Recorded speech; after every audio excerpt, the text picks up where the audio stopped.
Scrutiny, higher expectations, and a shifting political landscape add up to turnover among elected officials. Beyond disrupting stability, establishing rapport with a new type of elected official demands a different approach than has historically been utilized.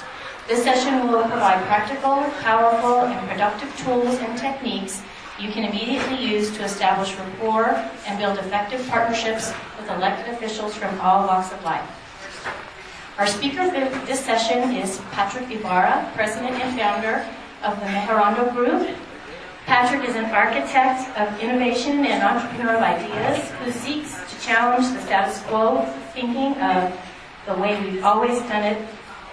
With experience as a city manager and consultant in a Fortune 500 company, Patrick is co-founder and partner of the Mejorando Group, an organizational effectiveness consulting firm that brings fresh thinking, innovation, and new ideas to help governments succeed in the 21st century. The Mejorando Group's clients include a variety of government organizations throughout the nation, including several cities and counties in Arizona. Please join me in welcoming Patrick.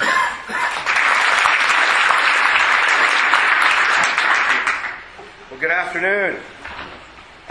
Good morning. What time is it? Good morning. Good afternoon. I'm delighted to be here in Prescott. I need to get a sense of who's in the room today. So how many people are here from cities? Raise your hand. Wow. Counties? State? School districts? Tribes? Did I miss anybody? Fire districts? Private enterprise? I just want to get a sense of who's in the room. Well, I'm delighted to be here. As was mentioned in my bio, and a few things were left out of my bio. One is I earned my Master's in Public Administration from Arizona State University. ASU, right? ASU, who ASU fans in here? You know there are 3 colleges in the state of Arizona. ASU, NAU, and Glendale Community College. You know how to get a U of A graduate off your patio? Pay him for the pizza. You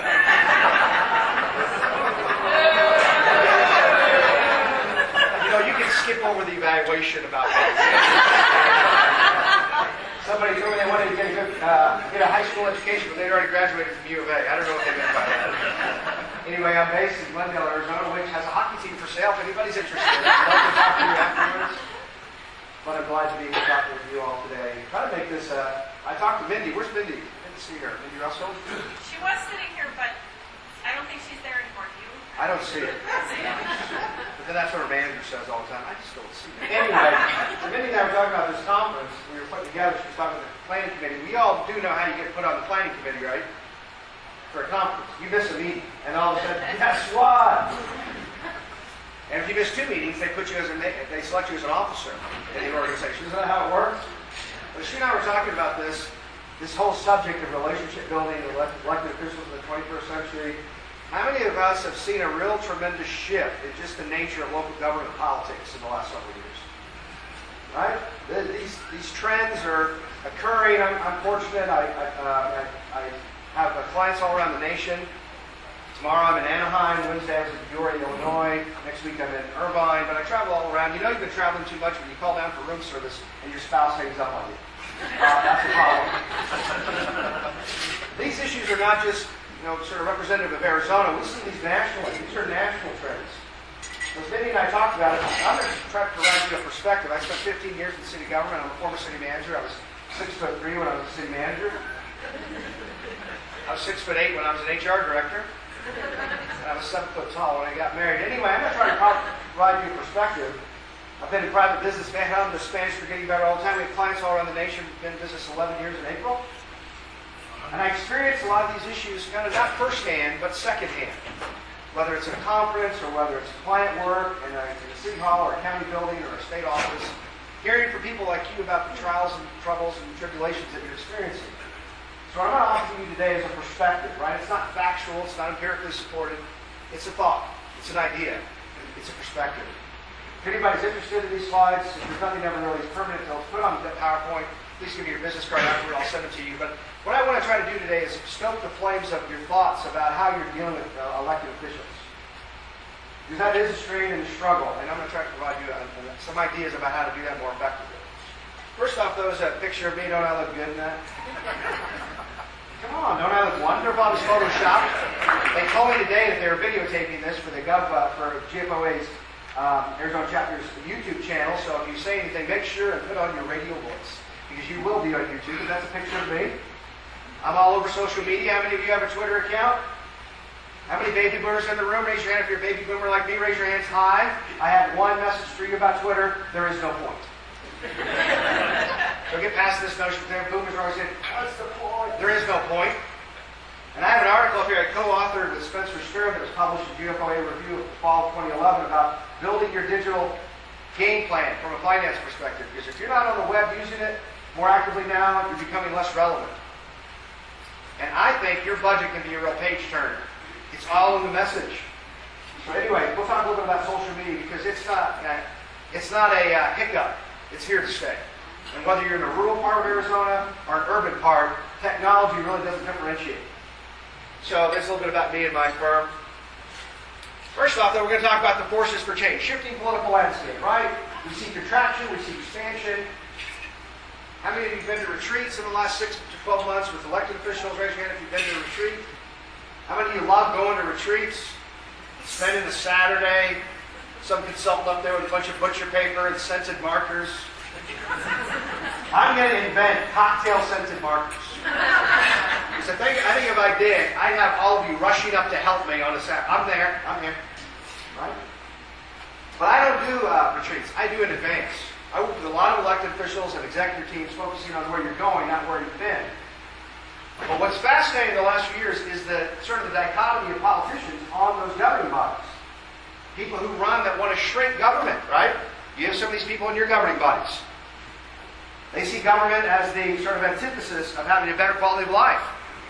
They want to starve it. Then you have other people in elected office. They see the government as the enabler of the quality of life in the community. So this shifting political landscape, is government historically proactive or reactive?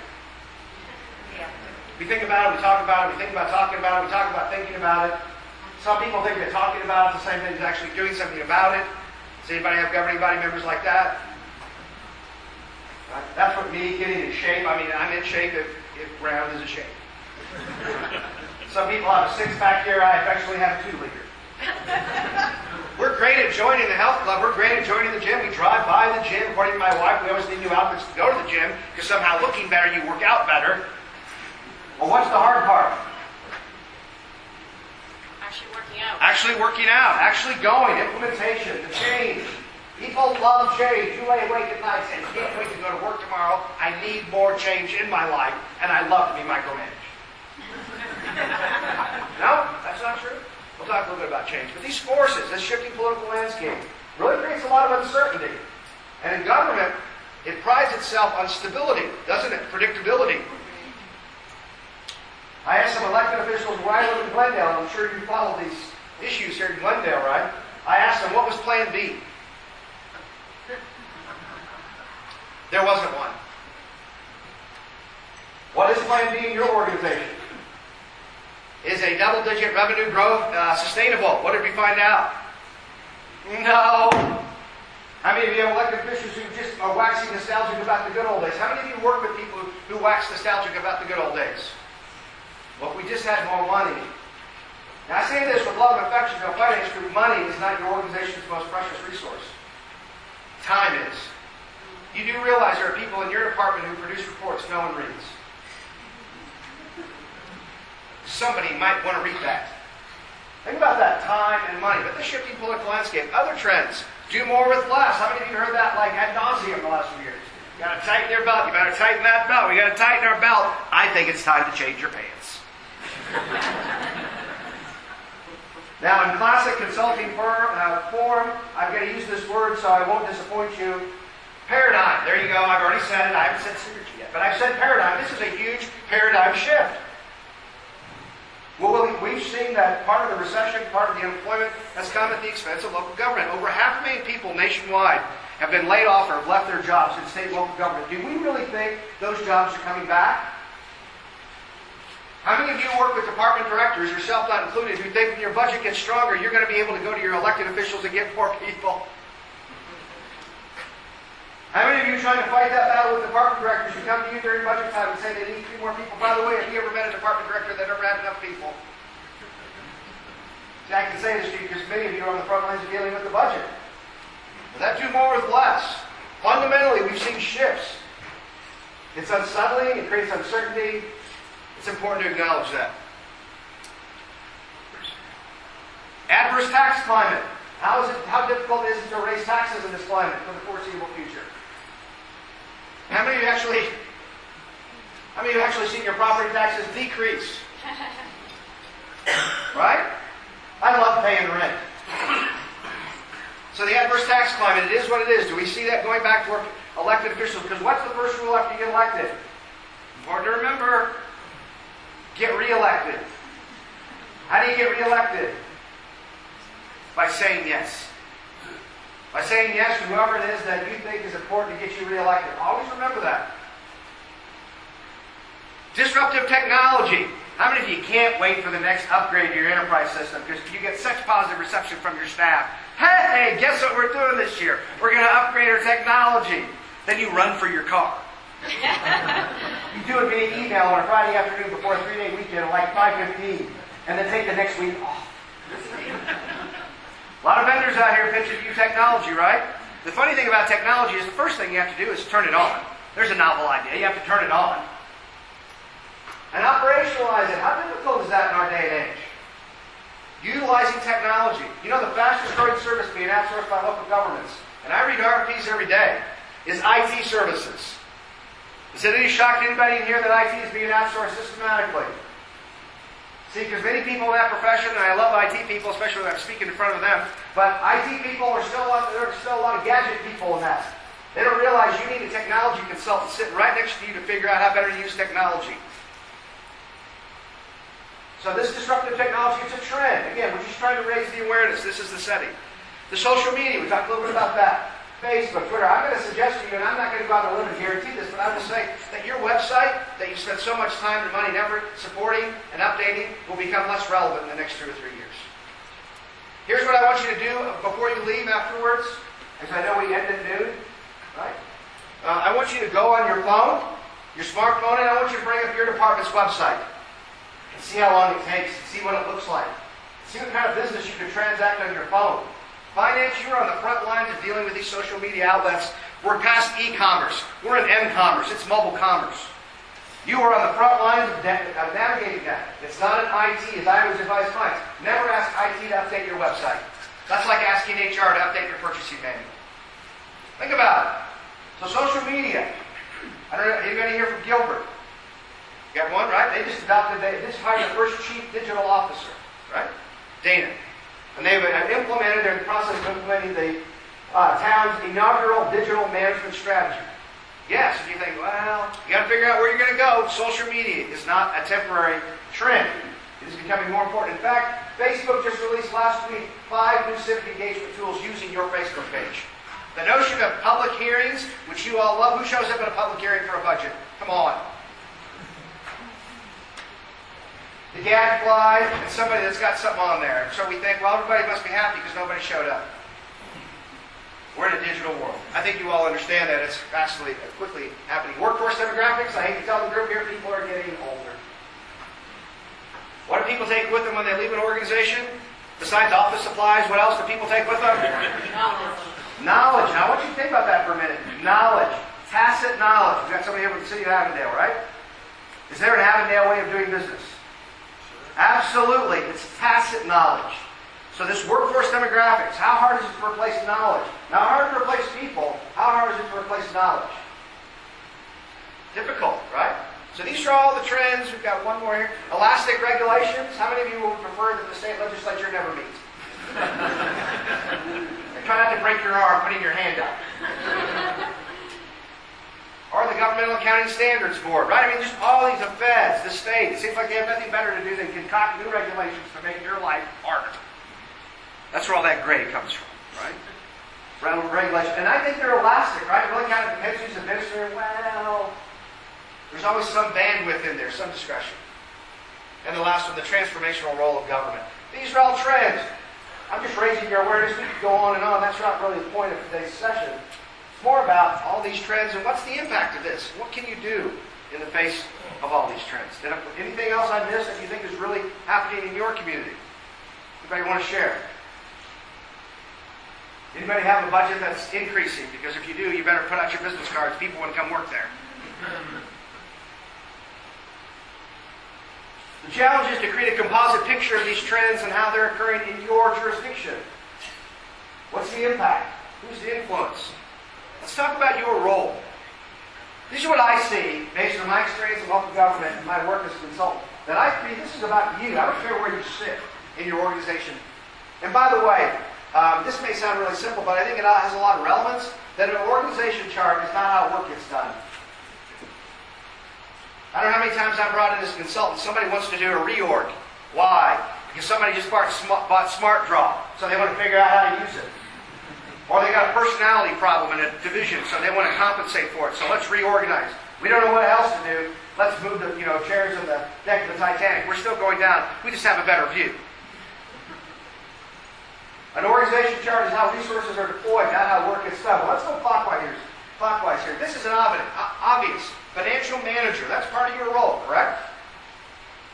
That's easy. Like for me when I play golf, that's a 10-foot putt. I made it. I'm going to pick it up. Financial manager, there's a lot that goes into that. Your acumen, your capability, your experience, your credentials, your knowledge, your certification.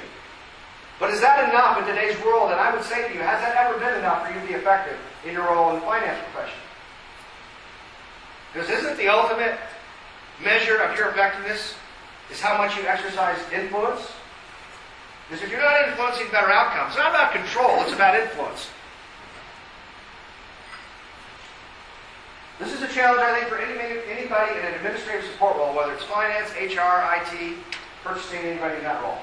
Finance people love to go to lunch with other finance people and figure out all the organization's problems. Does that ever happen in your department? I see some grins around the room. Yeah.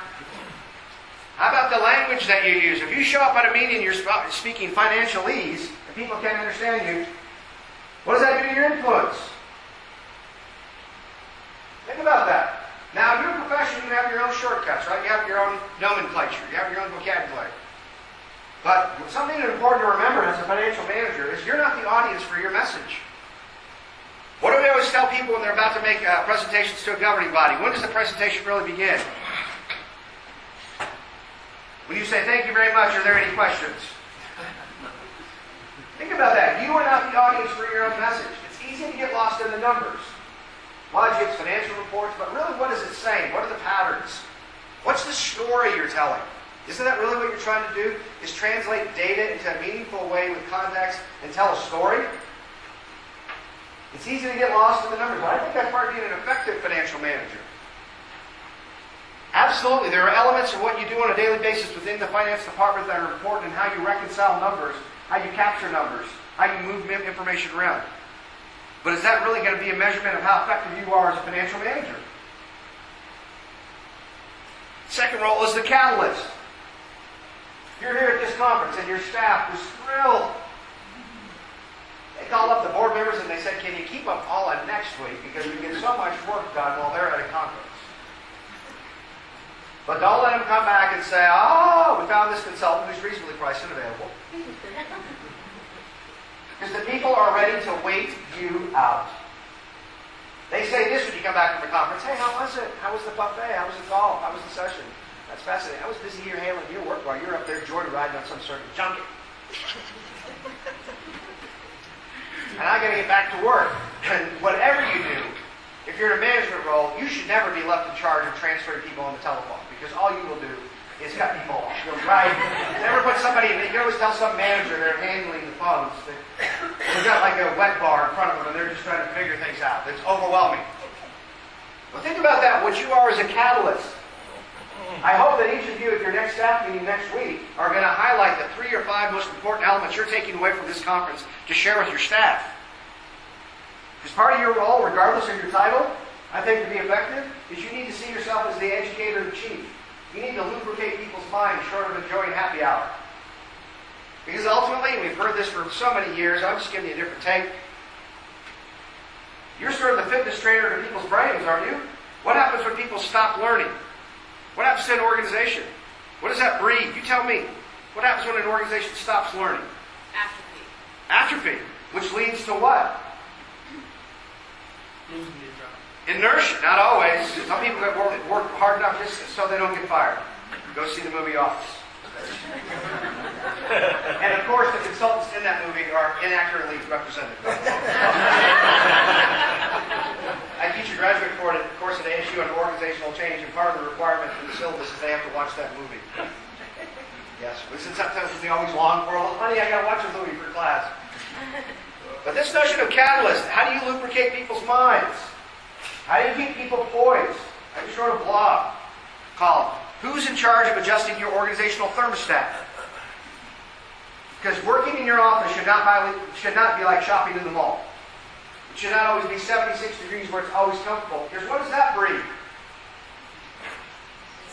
Stagnant. It becomes stagnant. Then all of a sudden a crisis hits. And then what happens? People react. How many of you have seen consciously people that you work with duck the last few years? As I say to people, it's not hard to lay people off when you don't know what they're doing. Now's the time to be bold, isn't it? How many of you laid awake at night and said, boy, if I just had more opportunity to make bold decisions, if you don't have it now, when are you going to have it? Because as soon as the economy gets stronger and budgets are healthier, it will shrink to what I call bureaucratic gravity. How many of you are tired of hearing the phrase, we've always done it that way? Raise your hand if you're tired of hearing that. How many of you consciously can admit that there are occasions that you use that phrase? See, Andrew's never admit it's not them, it's always somebody else.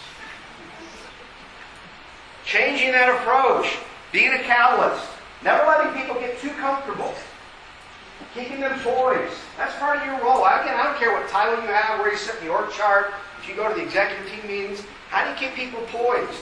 How do you take what you learned in the last 2 days and share it back with your coworkers to keep people not off balance, but poised with the occurrence of trends and how you're going to try to navigate these trends? I'm self-employed. So I wake up every day ravenous. Right? I'm on 100% commission. I got to make sure time is money to me. How do I make sure to optimize my time and effort? I'm always thinking about how do I stay poised. GFOA, which has been very gracious to me. I was on a panel last year at the conference in Chicago. Who went there? Who went to the conference last year? How many actually went to sessions? Okay, yes, good. Well, they've been really gracious to me, and so I've just finished an article that'll be in your April issue called The Future Role of the Finance Professional. And I'm doing a workshop on it in May in San Francisco. Because I see you all as being on the front lines of really trying to reposition your organization. Plus, you signed the check, so I might as well get paid, right? But you all are on the front, and I see you all becoming more important in your organization's success. A lot of elected officials are gathering you in discussions that you may not have been involved with in the past. Because what government officials found out in the last few years was, cutting budgets is not sustainable. It's like dieting. You may lose weight, but you're not always healthier. You cannot cut your way to prosperity, can you? How many of you have had those discussions with elected officials? Those are tough discussions. And I think it puts you in the opportunity where you can really exercise influence. It's all how you see your role. And the last one, feeding that, is political acumen. The politics of it. Remember, there's government and there's politics. You have to be well-versed. You have to be really versatile, actually. One of the fascinating things about research for people that are effective in any role is their ability not just to be adaptable. And we're not talking about flexibility. We're talking about versatility. You have to go from talking with your bond counsel about getting ready to issue some GO bonds, to then handling a budget question, to talking to a member of your staff, to then dealing with elected officials, to then go make a presentation to a community group. Does that sound at all familiar to anybody in here? Right? That's that versatility. That's that political acumen, understanding where you are in that role to dispense and display information in a way that's relevant to the audience. How many of you routinely get asked to go speak to young kids in your local elementary schools? You should, right? I was always asked to go talk to the young kids. I remember talking to a grade, when I was working in city government, I was invited to speak to a class of kindergartners. Now, I have a 7-year-old son, so this was years ago. So they're all sitting in positions like, if I was like that, you'd have to call Life Squad. I can't sit like that anymore. And I was talking about recycling. This was years ago, early 90s. I was in Ohio. Talk about recycling, and this started to percolate, right? So I said, I would ask the question of these young kids. And what do young kids do when you ask them a question? They raise both their hands. So I call on this. I don't know. But they were so eager to learn. And then I'd go speak to a school, the 9th grade civics class at the high school. And we know the best teachers we always had were the civics teachers, because if you couldn't teach, you taught driver's ed. And if you couldn't teach driver's ed, you taught civics, which is one step away from teaching study hall. So I go to these 9th grade civics classes and ask questions, about what they saw in local government, Bueller. There's a little like that. But what it forced me to do when I was going into elementary school classes, I had to make what I was doing, what local government was doing, down and distill it down to not the lowest common denominator, but its essence. Anytime you have a chance to speak to groups, I don't care if it's Kiwanis, the Ladies Auxiliary, some elementary school, put yourself in that position to go speak. You'll get great feedback. You'll see how your message lands.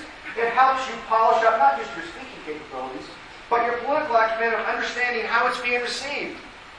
We know this as speakers, right? We're not the audience for our own message. It's evident in the business like this, but in your role, that political acumen. How many of you have ever been asked a question on camera at a meeting of your governing body and you're not sure what to say? And the camera pans to you. And you pull a Rubio and grab your water off camera, right? I'm sure that will enter the vernacular here soon. How many of you have ever been in that position? Raise your hand if you've ever sort of sweated through a presentation. How many of you afterwards debriefed and said, there were things in there that I should have thought of, I should have anticipated. I needed to sort of run a drive-through. What do your top administrators always tell you about meetings with your governing body? It's a show. Or it's a dress rehearsal. So that political acumen, financial manager, seems obvious. The catalyst for change, for progress. Remember, change, progress, and innovation are all siblings. How they work together. They're inextricably linked. Easy for me to say. And then political acumen. How do you encompass that? Your role in exercising that, whether it's talking to young kids or talking to elected officials. Always being mindful of how you're trying to exercise influence. How you're trying to tell that story of what the organization's financial situation is in. How you doing? So let's talk about, let me just do a time check here. Let's talk now about your roles. Now here are the steps that you can take in relationship building. And this is simply my take on it, right? Hopefully you can all see that. So we're going to go clockwise here.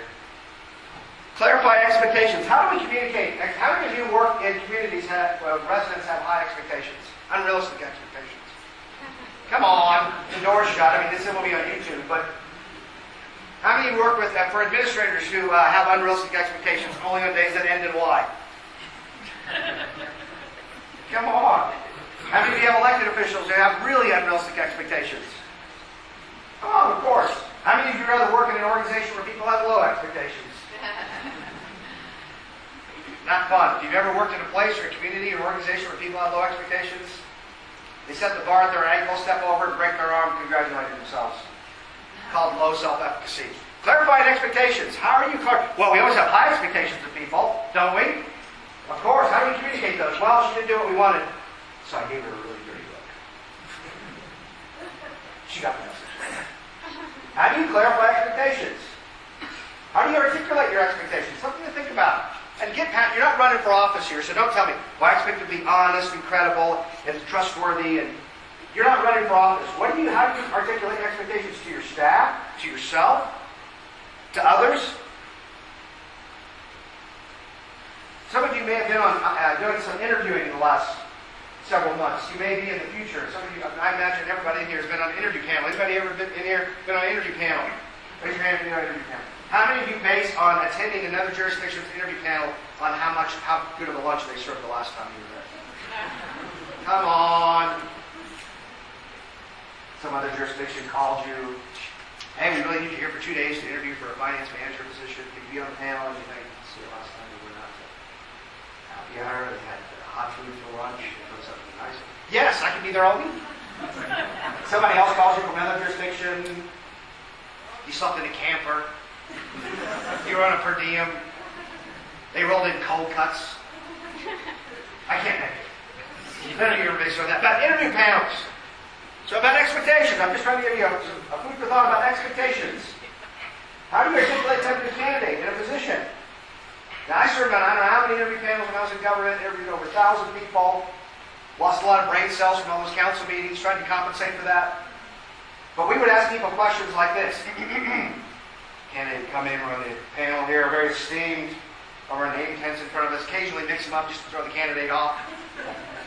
We'd ask them a question like this, we're a very high-performing organization, and that's the only kind of people we want. Are you a hard worker? Great question. We'll pat ourselves on the back. The candidate, yes. We said yes. Second question. Now, we're all about teamwork here and cooperation, so do you like working with people? Great question. Great question. Candidate, yes. How ridiculous are those questions? What are people going to say? Hire me, I'll be your worst nightmare, because some people compensate for coming in late by leaving early. That'll hit you later. Expectations. Think about that. How do you clarify those? Not always easy to do.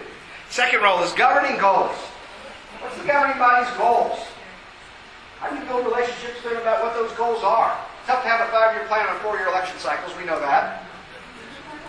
But that's part of you not interfering, not intruding, but engaging them about what their goals are. And I'm not talking just about the elaborate strategic planning, 4-color laminated vision, all that. But how can you raise your profile in helping them establish meaningful goals with objectives and all that cascades from that? So clarifying expectations is part of it with your governing body. Governing goals. Being a forecaster. How many of you routinely look in the crystal ball? Raise your hand if you look in a crystal ball. How many of you hope that you never eat glass? Part of what I wrote in this article for GFOAz is I think this is part of your emerging role. I see this a lot in clients. We're finance people, and I say this with love and affection. You got to get past this checkbook mentality of running your agency's budget. Giving a monthly report, a quarterly update, where we are with expenditures and general fund. Because I see more and more elected officials wanting to know the next 2 or 3 year obligations, when our personnel costs really exceed our ability to pay, where are our debt payments. That's part of forecasting. So I look at it to say, you need to really transition in order to be effective in this relationship building from a checkbook mentality to a financial plan mentality. Even if they're not asking you for it. Look around the edges from the discussions that you're nearing, the questions that you're being asked by elected officials or by top managers. That gets to that forecasting. The next one, invest in preparation. Seems obvious. Thinking things through, being proactive, sitting down with elected officials. How many of you, after having new elected officials, routinely sort of walk them through what the finance department does in your agency? No one does. If you don't have an orientation for new elected officials, you need to have one right now. Right? Don't let them sort of piece together like a mosaic about what they think about government budgets based on who they talk to at Tuesday morning coffee. That's part of your role of raising your awareness, or raising your profile, investing in preparation. How many of you routinely will sit down with candidates and talk to them about your agency's budget before they even run? Thinking this through, you might think, well, nobody's asked me. When I was in city management, I always thought the city council was pregnant. They didn't know it. It was my job to induce labor. Not at 2 in the morning, though, in Canada. Think about that. That's part of that preparation. How do you help your elected officials realize that your idea is their idea? That's part of that political acumen, right? And I'm not buying from you, so I'm going to push you a little bit. I'm not buying from you. People aren't asking. This is what I saw in the last few years with budget cuts. I would go in to do a resource optimization for organizations, which was essentially when they wanted cover to do $2 million worth of job layoffs. That was part of what we were doing. We were also looking at technology and services, consolidation, a lot of that stuff. And I would talk to seasoned department directors who somehow had never sort of persuaded decision makers in their organization with what their quality of work was and their quantity of work was. And the budget axe was right here. And they think, well, I'm going to start telling them now. And I said, it's too late. Is it ever too late in your world to all of a sudden trying to convince people otherwise? Yes, it is. It's not hard to, again, thin out a department. And at some point, I think elected officials are going to see finance, much like IT. You're a cost center. they can essentially outsource much of what you're doing, right? These firms aren't out here to be altruistic. They're telling elected officials at your league conference, at the state conference, at National League of Cities, they can do what you're doing better, faster, and cheaper, and smarter. And what is that? Is that music to the ears of your elected officials? I think now is when you have a chance to reposition your role, to raise your profile, to exercise more influence, but do not wait for people to ask you. Because if they are all of a sudden getting around to ask you, it might be too late. They've already shaped up their mind. Because if you don't define your role, your brand, your position, don't let other people praise it for you, because you might not like how they do it, right? Isn't that the risk we run in government? Sort of the classic, you stand for nothing, you fall for anything. Well, nobody's asking for this information.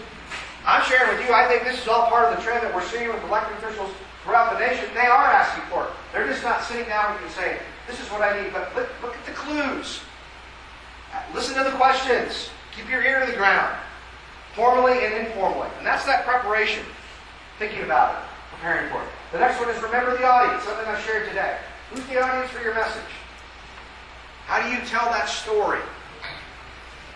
How many of you say, man, I can't wait to do the next round of performance reviews for my staff. I hope HR comes up with a longer form. How many of you blame HR for having to do performance reviews? Come on, you can admit it. That's people on HR over there, what they're thinking. Of course, they're saying the same thing about you about procurement. Yeah, those people over in finance, I remember. But that whole notion, remember the audience, telling the story. If you sit down to do a performance review, I always advise people, I do a fair amount of executive coaching, to say, put the evaluation aside. By the way, I always advocate every employee, I don't care what they're a maintenance worker, a lifeguard, or a department director, should first do a self-assessment. You think it's easy evaluating you? Try it yourself as source for information, and then sit down and move the evaluation away, sit in front of them, go get coffee, and let's have a discussion. Because people do not live their life by categories. Attendance, behavior, conduct. Next page. Sit down and have a story. What is that story? That's remembering the audience. Advanced planning. Thinking about whether it's a 2-year budget or 3-year. Back to that financial planning. How are you trying to prepare the organization for that? Sometimes it's a swag. We all know what a swag is, right? Sometimes you're doing that. But I would say that you have a very seasoned intuition based on your years of experience. So put some stock in that. I know you always want to qualify it. Well, what if? That's okay. But that gets into that advanced planning. And again, I think that's part of your role even more so now. I was in outside Dallas a few weeks ago where I'm the one with the accent and the one without the boots. And this is a high-growth city, and they're all, the elected officials are really hungry. They're really pushing the finance department to say, look, we want to do all these wonderful capital improvements. And what's the first thing an elected official forgets after they've adopted construction for a capital improvement project? Oh, we have to pay for it. That's right. Yes. This is a 20-year debt, right? Am I right? They like, right? Anybody have elected officials that are kind of the bright and shiny people? I mean, that's elected officials. Nobody gets elected, and I always found this fascinating. Nobody gets reelected for not doing something. Well, we didn't raise your water rates. What? I never understood. And we're not raising utility rates. I don't see it as a political virtue, maybe on the outside of that. But I love to be able to, cut a ribbon out of new playground, don't I? You mean we have to now pay for the nature center? Yes. But what I saw in this city in north of Dallas, and I see it all around the nation, elected officials are hungry for trying to figure out what are our long-term financial obligations. That gets into that advanced planning. And I think you're going to see that push if you haven't seen it already. This is not a budget situation. This is an expenditure situation. And the last one is people-centric. I tell people I'm going to go talk to a group of finance people, they think, oh, they're a bunch of cut-ups. Us finance people, Natalie dressed, energized, cut loose, rebels. And I'm thinking, how much have you had to drink before we had this conversation? People were asking me at breakfast, they said, well, what are you going to talk about? I said, well, I'm going to talk about relationship building. They said, well, good luck. And I said, well, I brought chocolate and alcohol. For me. That's why we're doing the 4 food groups: chocolate, alcohol, saturated fat, sugar. That's the adults, right? When you think about that, people-centric. Would you rather work with numbers than with people? Working with people can be so much fun. Remember when you were excited about managing people? Because managing people is so easy. Don't you learn very early in management roles that You don't have a box of Kleenex in your office, you have a case of Kleenex in your office. Because you learn about people's domestic problems, their financial problems, their child-rearing problems. Should we go on? Do people ever really leave their problems at home? No. But people-centric. Trying to engage in those relationships with elected officials, with staff. Trying to reach out beyond your comfort zone. Understanding that in this day and age, and I would say for the foreseeable future, one of the best ways for you to remain effective and influential is not being comfortable in what you've always done. And you've heard that throughout this conference. My sense is that's why you come to these conferences. You want some nuggets. That's what I've tried to impart. A few nuggets that you can go back and polish. Hopefully some of these land well with you. They get you thinking. They're somewhat provocative. And I think that's where your profession is right now, is to say, how do you reset? How do you refresh? How do you reposition you, your role, and your department with these new types of elected officials? Is it just business as usual? Because my observation is business as usual is over. And it has been over for some time. The question is, what's it going to be? Who really sets the table for the new set of business as usual? And let us always remember, you are in business. You're in the business of public service. So this is how I saw the take about clarifying expectations and trying to work with them to establish meaningful goals. Understanding the constraints they have. Trying to be a bit of a forecaster, peering into the crystal ball, looking down the road, offering some advice. You do realize the best finance professionals also have a good segment of what they do as consultants. Yes, you're a consultant. Isn't that what consultants do? We're problem solvers. We don't actually affect it. I'm not a change agent. I've never said I'm a change agent. I'm a change advisor. Because people can ignore me without risk. Right? I mean, I'm an external consultant. If a consultant ever sort of takes over a problem in your organization and they become the change agent, you should be concerned. Because as soon as they leave, what happens? People can ignore me without risk. We're change advisors. You can be a change agent, but what does that mean besides just sort of wearing it as a badge of honor? I think what we covered this morning is some of those attributes, some of those activities, attitudes you can take to be a really meaningful change agent. It's uncomfortable. It's unpredictable. But what's the alternative? You tell me. Because playing it safe is no longer playing it smart. Now, how many of you have ever had the good fortune, I'm going to wrap up here, how many of you have had the good fortune of being lured into buying a boat? How many of you, the 2 best days of your life, the day you bought the boat and the day you sold the boat? Anybody ever made the mistake of buying a boat? Come on, somebody in here did. Yes, a few people. How many of you, when you sold the boat, man, you put it on eBay, you got some guy out there getting ready to buy the boat, and he said, you are going to love this boat.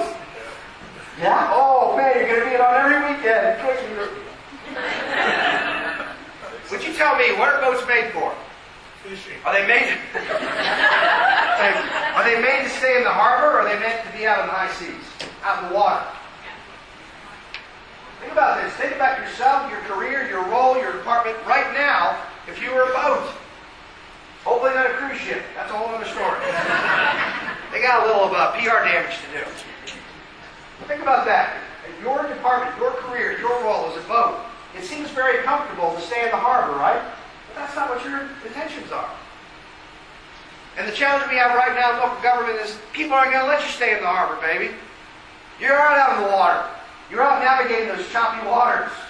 Sometimes it's a tsunami. Sometimes it's a hurricane. Sometimes it's still. But you're out in the water. How do you navigate that? You tell me what's riskier. Waiting for the storm to pass, or putting your oar in the water and figuring it out, trying to find a clear path? You tell me. What's riskier? Staying in the harbor, right? Well, we'll survive. We'll duck.